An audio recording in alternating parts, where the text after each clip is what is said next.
Mount Everest বিশ্বের সর্বোচ্চ পর্বতশৃঙ্গ। কিন্তু আপনি কি জানেন পৃথিবীর এই সর্বোচ্চ পর্বতশৃঙ্গের নামকরণের পেছনে রয়েছে ব্রিটিশদের এক নির্মম রাজনীতি। 1852 সালে ব্রিটিশ সরকার বিশ্বের এই উচ্চতম পর্বতের নাম রেখেছিল মাউন্ট এভারেস্ট। এই নামকরণের সময় ব্রিটিশরা বলেছিল এই উচ্চতম পর্বতটি আসলে একটি নামহীন পর্বত, যার স্থানীয় কোনো নাম তারা খুঁজে পায়নি। কিন্তু 1852 সালের আগে সত্যি সত্যি কি এই পর্বতের কোনো নাম ছিল না, নাকি ব্রিটিশ সরকার তাদের নিজেদের ক্ষমতা ও অহংকারকে প্রকাশ করার জন্যই বিশ্বের এই উচ্চতম পর্বতের নাম রেখেছিল মাউন্ট এভারেস্ট? এই সব কিছুই আমরা জানব আজকের এই এপিসোডে।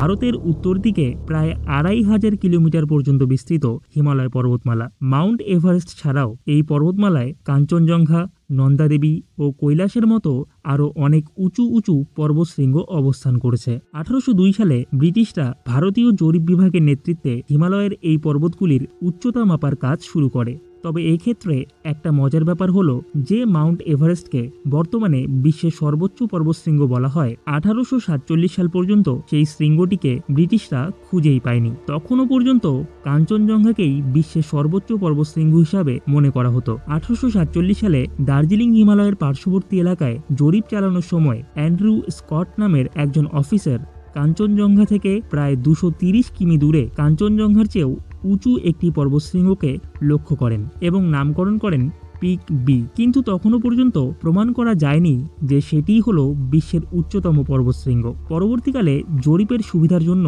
মাইকেল হেনসি নামের একজন অফিসার এই পর্বতটির নাম করেন পিক 15। ভারতীয় জরিপ বিভাগের সার্ভেয়ার জেনারেল অ্যান্ড্রু স্কট দাবি করেছিলেন যে পিক 15-এর স্থানীয় কোনো নাম তারা খুঁজে পাননি। কিন্তু স্কটের এই দাবিটি একেবারেই সত্য ছিল না, কারণ বিশ্বের এই উচ্চতম পর্বতটিকে সে সময় বিভিন্ন অঞ্চলে বিভিন্ন নামে ডাকা হতো। দার্জিলিংবাসীরা এই পর্বতটিকে ডাকতেন দেওধুঙ্গা নামে, যার অর্থ পবিত্র পর্বত। তিব্বতীয়রা এই পর্বতের নাম দিয়েছিল চোমোলাংমা, আর চীনারা এই পর্বতের নাম দিয়েছিল শেং মুফে। চীনারা মনে করত যে ব্রিটিশদের পূর্বেই তিব্বতীয়রা এই পর্বতটিকে আবিষ্কার করেছেন, তাই তারা তাদের নিজস্ব মানচিত্রে এই পর্বতটিকে চোমোলাংমা নামে অভিহিত করেছিল। যদিও 1847 সালে ব্রিটিশরা এই পর্বতটি আবিষ্কার করে, তবুও 1852 সালের আগে এই পর্বতের উচ্চতা কত তা প্রমাণ করাই সম্ভব হয়নি। মাউন্ট এভারেস্টের উচ্চতা সর্বপ্রথম হাতে কলমে প্রমাণ করেছিলেন রাধানাথ সিকদার নামের একজন ভারতীয় ইঞ্জিনিয়ার, যিনি জরিপ বিভাগেরই একজন কর্মচারী ছিলেন। 6টি ভিন্ন ভিন্ন কেন্দ্র থেকে পর্যবেক্ষণ করে ভারতীয় জরিপ বিভাগ যে প্রতিবেদনটি লিখেছিল, সেই প্রতিবেদন থেকে হিসেব করে তিনি প্রথম সঠিকভাবে মাউন্ট এভারেস্টের উচ্চতা নির্ণয় করতে সক্ষম হন।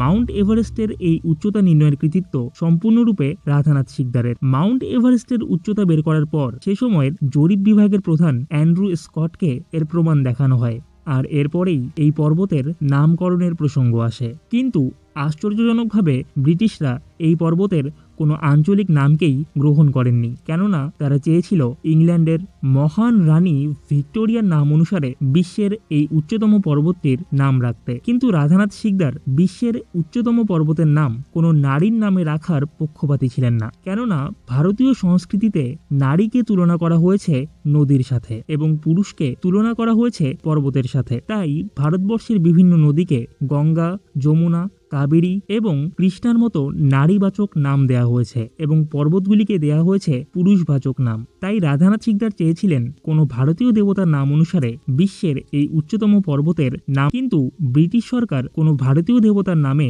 এই পর্বতের নাম রাখতে চায়নি। তাই বাধ্য হয়েই রাধানাথ সিকদার জরিপ বিভাগের প্রাক্তন অফিসার জর্জ এভারেস্টের নাম প্রস্তাব করেন। যদিও পৃথিবীর উচ্চতম পর্বতের এরকম নামকরণের ব্যাপারে স্বয়ং জর্জ এভারেস্ট আপত্তি প্রকাশ করেছিলেন, তবুও শেষমেশে তার আপত্তিকে অগ্রাহ্য করেই বিশ্বের এই উচ্চতম পর্বতের নাম রাখা হয় মাউন্ট এভারেস্ট। মাউন্ট এভারেস্ট সমুদ্রপৃষ্ঠ থেকে যা প্রায় 8848 মিটার উঁচু এবং হয়তো পৃথিবীর ধ্বংসের আগের দিন পর্যন্ত বিশ্বের এই উচ্চতম পর্বতটি মাউন্ট এভারেস্ট নামেই পরিচিত থাকবে।